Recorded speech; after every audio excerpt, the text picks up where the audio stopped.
வாழ்க வையகம், வாழ்க வளமுடன். அனைத்து உறவுகளுக்கும் இனிய வணக்கம். குரு பகவானின் அதிசார பெயர்ச்சி. குரு பகவான் 12 ராசிகளுக்கும் அற்புதமான பலன்களை தன் ஸ்தான பலத்தாலும் அருட்பார்வையாலும் அள்ளி வழங்குபவர். அதனால்தான் குரு பார்க்க கோடி நன்மை என்பார்கள். குருவின் திருவருள் சகல மங்களங்களையும் சுபிட்சத்தையும் அளிக்கும். குரு பிரம்மா, குரு விஷ்ணு, குரு தேவோ மகேஸ்வரக, குரு சாஸ்தாத் பரபிரம்மா, தஸ்மை ஸ்ரீ குருவே நம என்கிற மந்திரத்தை சொல்லி குருவை வணங்க நன்மைகள் தேடி வரும். ஒரு ஜாதகத்தில் ஏராளமான தோஷங்கள் கெடுக்கும் நிலையில் இருந்தாலும் கூட அப்படி தோஷம் ஏற்படுத்தக்கூடிய கிரகத்துக்கு குருவின் பார்வையோ தொடர்போ இருந்தால் அது கெடுதல்களை செய்யாது என்பது சிறப்பு. அப்படிப்பட்ட குரு பகவான் ஆண்டுக்கு ஒரு முறை ஒரு ராசியில் இருந்து அடுத்த ராசிக்கு பெயர்வார். சில நேரங்களில் அதிசாரமாகவும் வக்கரமாகவும் முன்னும் பின்னும் உள்ள ராசிகளுக்கு குரு பகவான் சஞ்சாரம் செய்வதும் உண்டு. அந்த வகையில் தற்போது தன் பகை வீடான மிதுன ராசியில் சஞ்சாரம் செய்யும் குரு பகவான் அதிசாரமாக கடகராசியில் பிரவேசித்து உச்சமடைய போகிறார். வரும் அக்டோபர் மாதம் 18ஆம் தேதி கடகத்தில் பிரவேசிக்கும் குரு பகவான் டிசம்பர் 5ஆம் தேதி வரை அங்கேயே தங்கியிருந்து பலன் தரப்போகிறார். அதன் பின் வக்கரமடைந்து மிதுன ராசிக்கு திரும்புவார். இதில் குரு பகவானின் அதிசார காலம் மட்டும் என எடுத்துக்கொண்டால் 48 நாட்களுக்கு குரு கடகத்தில் பூர்ணமாக சஞ்சரித்து அற்புதமான பலன்களை தரப்போகிறார். அடுத்த ஆண்டு நிகழும் குரு பெயர்ச்சிக்கு பின்னர் ஓராண்டு உங்கள் வாழ்க்கை எப்படி இருக்கும் என்பதற்கான முன்னோட்டமாக இந்த 48 நாட்களும் அமையும் என்றால் அது மிக இல்லை. அந்த வகையில் இதில் அற்புதமான பலனை பெறப்போகும் ராசிக்காரர்கள் என்றால் முதலில் மிதுன ராசியை சொல்லலாம். ஜென்ம குருவாக இருந்தவர் தனஸ்தானத்துக்கு நகர்வது நல்ல மாற்றமாகும்.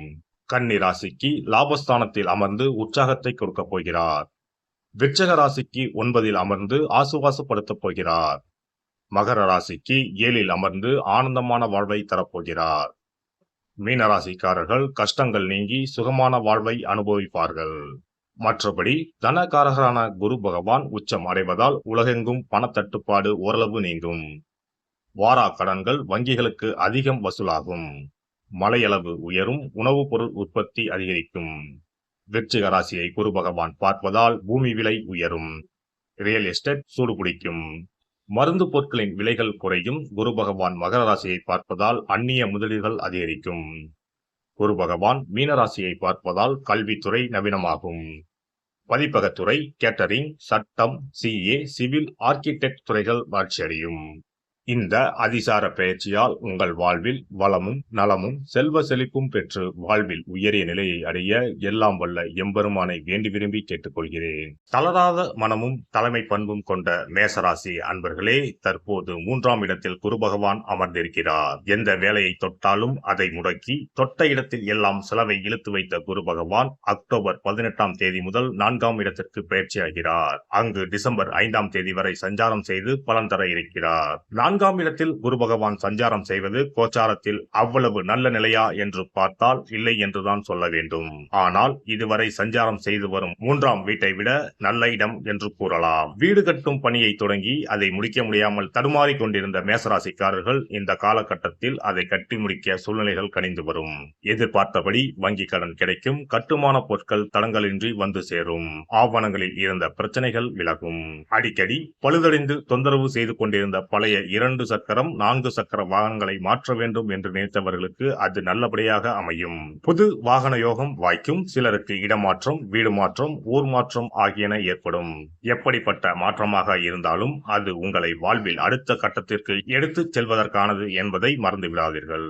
4ஆம் வீட்டில் அமரும் குரு பகவான் உங்கள் ராசிக்கு 8, 10, 12 ஆகிய வீடுகளை பார்க்க இருக்கிறார். 10ஆம் வீட்டை குரு பகவான் பார்க்கும் இந்த காலத்தில் புதிய வேலை தேடிக்கொண்டிருப்பவர்களுக்கு நல்ல வேலை கிடைக்கும்.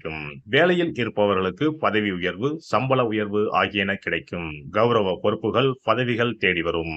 குரு பகவானின் பார்வை 8ஆம் வீட்டை பார்ப்பதால் வெளிநாடு செல்ல வாய்ப்புகளை எதிர்பார்த்து காத்திருந்த அன்பர்களுக்கு நல்ல செய்திகள் வந்து சேரும்.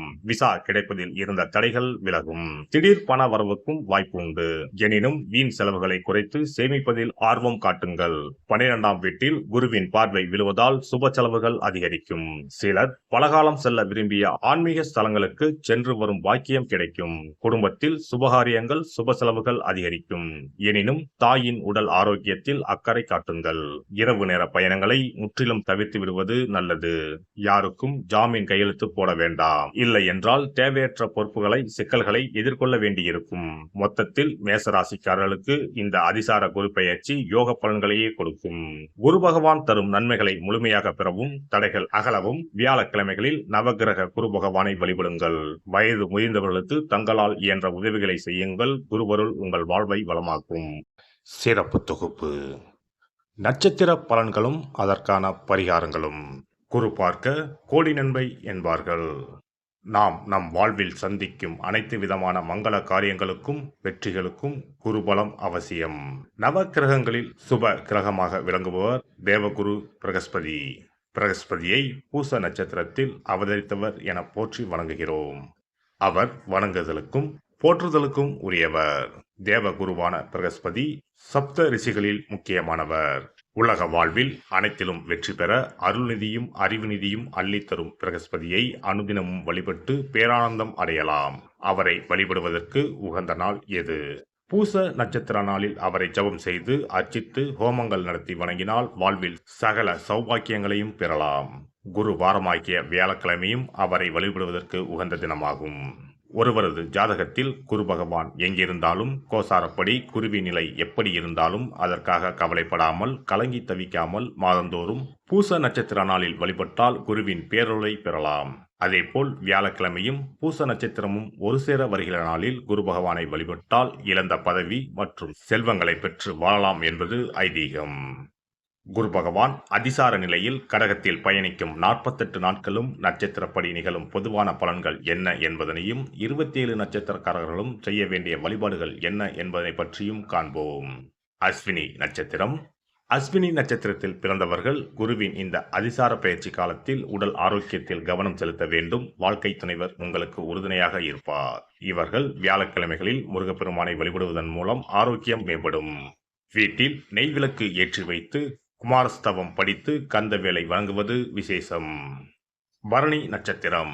நண்பர்களுடன் பழகுவதில் எச்சரிக்கை தேவையான காலம் இதுவாகும். புதியவர்களின் அறிமுகம் பிற்காலத்தில் சங்கடத்தை ஏற்படுத்தக்கூடும் என்பதால் அவர்களுடன் அளவோடு பழகுவது நல்லது. பணவரவில் பிரச்சனை இல்லை. வெள்ளிக்கிழமைகளில் அருகிலுள்ள துர்க்கை அம்மன் ஆலயத்திற்கு சென்று 5 தீபங்கள் ஏற்றி வைத்து வழிபடுவதால் ஏற்றங்கள் உண்டாகும். எதிர்ப்புகள் விலகி நன்மைகள் கிடைக்கும். கிருத்திகை நட்சத்திரம். பிள்ளைகள் மூலம் சுபசெய்தி கிடைக்கக்கூடிய வாய்ப்பு உண்டு. இளைய சகோதரர்கள் உங்கள் முயற்சிகளுக்கு உதவி செய்யக்கூடும். இந்த காலத்தில் பயணங்களால் அனுகூலம் உண்டாகும். பணியிடத்தில் இருந்த பிரச்சனைகள் நீங்கும். நீங்கள் செவ்வாய்க்கிழமைகளில் முருகப்பெருமானை வழிபடுவது விசேஷம். செவ்வாய்க்கிழமையில் மாலை வேளையில் குடும்பத்துடன் அமர்ந்து வேல்மாறல் பாராயணம் செய்யலாம். ரோகிணி நட்சத்திரம். இதுவரையிலும் தடைப்பட்டு வந்த சுப நிகழ்ச்சிகள் நல்லபடியே நடைபெறுவதற்கான வாய்ப்புகள் ஏற்படும். கடன்களால் ஏற்பட்டிருந்த சிக்கல்கள் நீங்கும். பணியின் காரணமாக பிரிந்திருந்த கணவன் மனைவி ஒன்று சேரும் வாய்ப்பு ஏற்படும். புதியவர்களின் அறிமுகம் அவர்களால் ஆதாயமும் கிடைக்கும். அனுதினமும் மாலையில் வீட்டில் விளக்கேற்றி வைத்து வெங்கடேச பெருமாளை வழிபட வேண்டும். புளியோதரை நைவேத்தியம் செய்து வழிபட்டு பிள்ளைகளுக்கு விநியோகிப்பது சிறப்பு. இதனால் தடைகள் விலகி ஏற்றம் உண்டாகும். மிருகஸ்ரீடம் நட்சத்திரம். உடல் ஆரோக்கியம் மேம்படும். சகோதர வகையில் ஆதாயம் உண்டாகும். உறவினர்களால் குடும்பத்தில் ஏற்பட்ட குழப்பங்கள் நீங்கி மகிழ்ச்சி அதிகரிக்கும். திடீர் பண வரவுக்கும் வாய்ப்பு உண்டு. எதிரிகளால் இடையூறுகள் விலகும். வியாழக்கிழமைகளில் அருகிலுள்ள சிவாலயத்துக்கு சென்று முருகப்பெருமானுக்கு பாலாபிஷேகம் செய்து வைத்து வழிபடலாம்.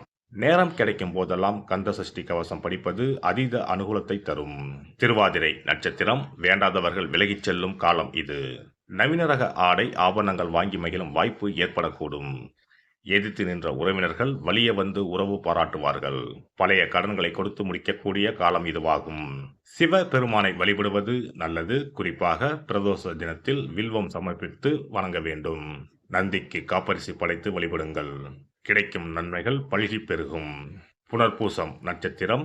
கவனமாக இருக்க வேண்டிய காலம் இதுவாகும். புதிய முயற்சிகளை சற்று தள்ளி போடலாம். செய்யும் காரியங்களில் எச்சரிக்கையுடன் இருந்தால் விரயங்களை தவிர்க்கலாம். மற்றபடி இதுவரையிலும் இழுபறியாக இருந்த அரசாங்க காரியங்கள் அனுகூலமாகும். தடைபட்டு வந்த பதவி உயர்வு கூடி வரும். அலுவலகத்தில் சக பணியாளர்களிடையே மதிப்பு மரியாதை அதிகரிக்கும். வேலைக்கு முயற்சி செய்பவர்களுக்கு அனுகூலமான காலமாகும். வியாழக்கிழமை அன்று சிவாலயம் சென்று தென்முக தெய்வமான தட்சிணாமூர்த்தி பகவானை வணங்கி வாருங்கள். நல்லதே நடக்கும். பூசம் நட்சத்திரம். ராசியிலேயே குரு பகவான் இருக்கிறாரே என்ற அச்சம் வேண்டாம். வாழ்க்கை துணையால் நன்மைகள் உண்டாகும். வாழ்க்கை துணையின் ஆரோக்கியம் மேம்படும். மருத்துவ செலவுகள் குறையும். தந்தை வழி உறவினர்களால் குடும்பத்தில் ஏற்பட்ட சிக்கல்கள் தீரும். சனிக்கிழமைகளில் ஆஞ்சநேயரை வழிபட நன்மைகள் அதிகரிக்கும். இயன்றால் வாயு மைந்தனுக்கு வெண்ணெய் சாத்தி வழிபடுங்கள். உங்கள் கஷ்டங்கள் எல்லாம் வெண்ணெய் உருகுவது போல் உருகிவிடும். ஆயுள்யம் நட்சத்திரம். இதுவரையிலும் தடைபட்டு வந்த பிரார்த்தனைகளை நிறைவேற்றும் காலம் இதுவாகும். குறிப்பாக குலதெய்வ வேண்டுதல்களை குடும்பத்துடன் சென்று நிறைவேற்றுங்கள். பிள்ளைகளால் மகிழ்ச்சி உண்டாகும். சொத்து பிரச்சனைகள் தீரும். குழந்தை இல்லாமல் இருந்த தம்பதிக்கு குழந்தை பாக்கியம் கிடைக்கும். பேச்சிலும் செயலிலும் பதற்றம் வேண்டாம். நண்பர்களுடன் இணக்கமாக பழகவும். பிரதோஷ வழிபாடு சிறப்பான பலனை தரும். அருகில் உள்ள சிவாலயத்தில் நடைபெறும் பிரதோஷ வழிபாட்டுக்கு அபிஷேக திரவியங்கள் வாங்கி கொடுங்கள். குருபொருள் பரிபூர்ணமாக கிடைக்கும். மகம் நட்சத்திரம். தாயாரின் உடல் ஆரோக்கியம் மேம்படும். ஆனால் செலவுகள் அதிகரிக்கும். யாரையும் நம்பி எவ்வித வாக்குறுதியும் கொடுக்க வேண்டாம். மற்றவர்களுக்கு ஜாமீன் கொடுப்பதையும் தவிர்ப்பது நல்லது. பயணங்களின் போது கொண்டு செல்லும் பொருட்கள் மீது மிகுந்த கவனம் அவசியம். புதிய முதலீடுகளை தவிர்ப்பது அவசியம். எதிலும் அகலக்கால் வைக்க வேண்டாம். விநாயகர் வழிபாடு நன்மை அளிக்கும். அனுதினமும் அருகில் உள்ள விநாயகர் கோவிலுக்கு சென்று அருகம்புல் சமர்ப்பித்து வணங்குங்கள். விநாயகர் அருளால் வினைகள் தீரும். பூரம் நட்சத்திரம். உங்களுக்கு பழைய கடன்கள் அடைபடும் வாய்ப்புகள் ஏற்படக்கூடும். பழைய வாகனத்தை விற்று புதிய வாகனம் வாங்கும் முயற்சிக்கு தேவையான வங்கி கடனுதவி கிடைக்கும். சிலருக்கு அலுவலக பணியின் காரணமாக வெளிநாடு செல்லும் வாய்ப்புகள் ஏற்படக்கூடும். மகாலட்சுமி வழிபாடு செல்வ செழிப்பை ஏற்படுத்தும். வெள்ளிக்கிழமைகளில் வீட்டில் விளக்கேற்றி வைத்து கனகதார சோஸ்திரம் அல்லது திருமகள் துதிகள் படித்து வணங்கலாம். உத்திரம் நட்சத்திரம். லாப குருவினால் ஓரளவு நன்மைகள் ஏற்படும். பெண் அல்லது பிள்ளையின் திருமண முயற்சி அனுகூலமாக முடிந்து திருமணம் நடைபெறும். தம்பதியிடையே ஒற்றுமை மேம்படும். எனினும் திடீர் செலவுகளால் கையிருப்பு குறையும்.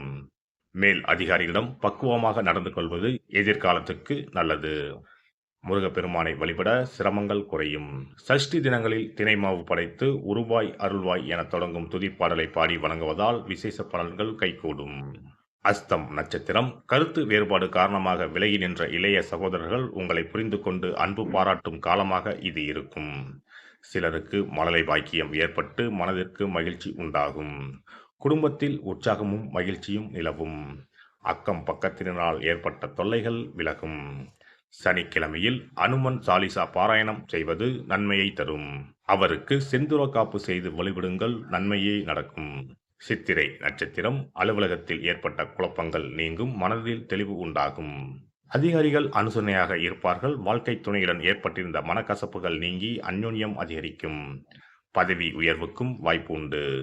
குழந்தைகளால் மகிழ்ச்சி உண்டாகும். முருகப்பெருமான் வழிபாடு மகிழ்ச்சியை அதிகரிக்கும்.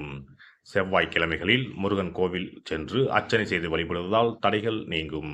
சுவாதி நட்சத்திரம். புதிதாக அறிமுகமாகும் நபர்களிடம் சற்று கவனமாக பழகுவது நல்லது.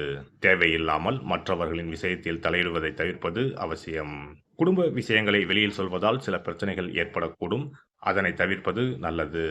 பண விஷயத்தில் கண்டிப்பாக இருக்கவும். லட்சுமி நரசிம்மரை வழிபட இடையூறுகள் விலகும். வீட்டிலேயே பானகம் நைவேத்தியம் செய்து நரசிம்மரை வேண்டிக் கொள்வதால் பாதிப்புகள் குறையும். விசாகம் நட்சத்திரம். தாயாரின் ஆரோக்கியத்தில் கவனம் தேவைப்படும். தடைப்பட்ட பணவரவு கிடைப்பது மகிழ்ச்சி தரும். பிள்ளைகளின் பிடிவாத போக்கு மாறும். இருக்கும் வீட்டிலிருந்து வேறு வீட்டிற்கு மாற நினைத்திருந்தால் அதற்கான முயற்சிகள் சாதகமாக முடியும். புதிய வாகனம் வாங்கும் வாய்ப்பு ஏற்படக்கூடும். தினமும் சஷ்டி கவச பாராயணம் செய்து வாருங்கள். கஷ்டமான சூழ்நிலைகள் விலகி மனதிற்கினிய சம்பவங்கள் தொடர்ந்து நடக்கும். அனுசம் நட்சத்திரம். உங்கள் ராசியில் படக்கூடிய குரு பகவானின் சுப பார்வை அனைத்து தடைகளையும் தகர்க்கும். நீங்கள் செய்ய நினைத்து முடியாமல் போன காரியங்களை வெற்றிகரமாக நிறைவேற்றுவீர்கள். கணவன் மனைவிக்கிடையே ஏற்பட்டிருந்த கருத்து வேறுபாடுகள் நீங்கி சுமூக உறவு ஏற்படும். நினைத்ததெல்லாம் நிறைவேற சிவபெருமானை வழிபடலாம். மாலை வேளைகளில் சிவாலயத்தில் 5 நெய் தீபங்கள் ஏற்றி வைத்து வழிபடுவதால் நன்மைகள் பன்மடங்காக கிடைக்கும். கேட்டை நட்சத்திரம். மிகவும் அற்புதமான நன்மைகளை தரப்போகும் காலம் இதுவாகும். வேலை இல்லாதவர்களுக்கு புதிய வேலை கிடைக்கும். வியாபாரத்தில் முன்னேற்றத்திற்கான வாய்ப்புகள் ஏற்படும். பிரதோஷ வழிபாடு சிறப்பான பலன்களை தரக்கூடும். சிவாலய அபிஷேகத்துக்கு சந்தனம் வாங்கி கொடுங்கள். சந்தோஷம் பெருகும். மூலம் நட்சத்திரம். உடல் ஆரோக்கியத்தில் சற்று கவனம் செலுத்துவது அவசியம்.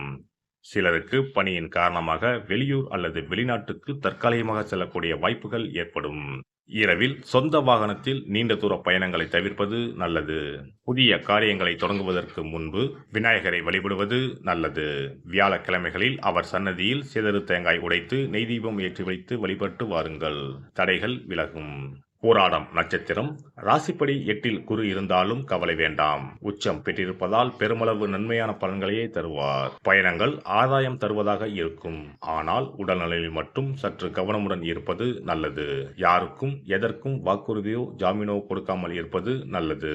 தினமும் மகாலட்சுமி ஸ்தோத்திரம் பாராயணம் செய்வது நல்லது. அருகில் பெருமாள் கோவிலுக்கு சென்று தாயாருக்கு தாமரை பூக்கள் சமர்ப்பித்து மனமுருகி வழிபட்டு வாருங்கள். வளம் பெறு. உத்திராடம் நட்சத்திரம் மனதில் இருந்த தாழ்வு மனப்பான்மை நீங்கும். எதையும் சாதிக்கலாம் என்ற துணிவு பிறக்கும். நினைத்த காரியங்கள் தடையில்லாமல் முடியும். அரசாங்க காரியங்கள் அனுகூலமாகும். அலுவலகத்தில் புதிய பொறுப்புகள் வந்து சேரும். கணவன் மனைவிக்கு இடையே ஏற்பட்டிருந்த மன வருத்தங்கள் நீங்கும். கந்தன் வழிபாடு கவலையை போக்கும். செவ்வாய்க்கிழமைகளில் முருகன் சன்னதியில் அபிஷேகத்துக்கு தேன் வாங்கி கொடுத்து வழிபட்டு வாருங்கள். நினைத்தது நிறைவேறும். திருவோணம் நட்சத்திரம் குழந்தை இல்லாமல் வாடியவர்களுக்கு குழந்தை பாக்கியம் கிடைக்கும். குடும்பத்தில் மகிழ்ச்சியும் நிம்மதியும் நிறைந்திருக்கும். இழுபறியாக நிற்கும் காரியங்கள் நல்லபடி முடியும். வாழ்க்கை துணை மூலம் பணவரவுக்கும் பொருள் சேர்க்கைக்கும் வாய்ப்பு உண்டு. திருமலை வாசனை வழிபட நல்ல திருப்பங்கள் ஏற்படும்.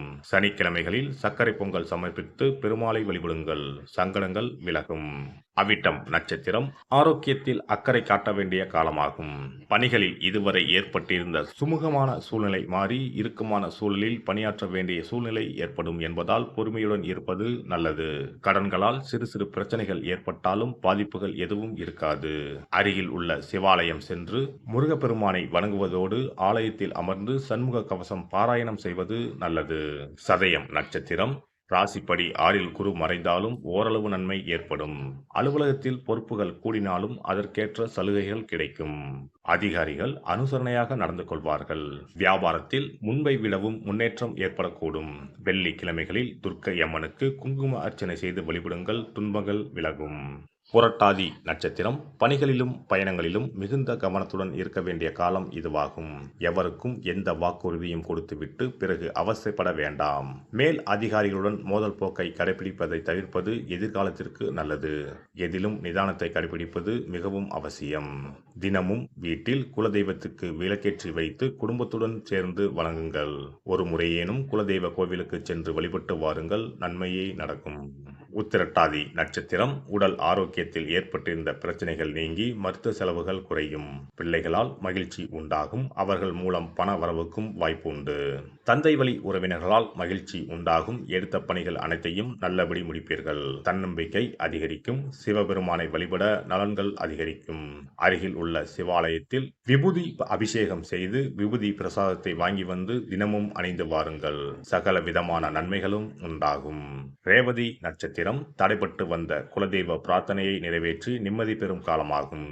பூர்வீக சொத்தில் இருந்து வந்த பிரச்சனைகள் நீங்கும். புதிய வீடு அல்லது மனை வாங்கும் வாய்ப்பு ஏற்படக்கூடும். பரபரப்பாகவும் உற்சாகமாகவும் செயல்பட்டு வெற்றி காண்பீர்கள். திடீர் பண வரவுக்கு வாய்ப்பு உண்டு. சிறிது சேமிக்கவும் முடியும். விநாயகர் வழிபாடும் பைரவர் வழிபாடும் நன்மையை தரும். 11 நாட்கள் தினமும் விநாயகர் அகவல் படித்து வழிபடுங்கள். அஷ்டமி தினங்களில் பைரவர் சன்னதியில் 5 தீபங்கள் ஏற்றி வைத்து வணங்கி வாருங்கள். இன்னல்கள் விலகி நற்பலன்கள் கைகூடும். இந்த வீடியோ பதிவு உங்களுக்கு பிடித்திருந்தால் லைக் பண்ணுங்க, கமெண்ட் பண்ணுங்க, ஷேர் பண்ணுங்க, மறக்காம சப்ஸ்கிரைப் பண்ணுங்க, பக்கத்துல இருக்கிற பெல் பட்டனை கிளிக் பண்ணுங்க. நன்றி, வணக்கம். ஓம் நமச்சிவாய. சிவாய நம.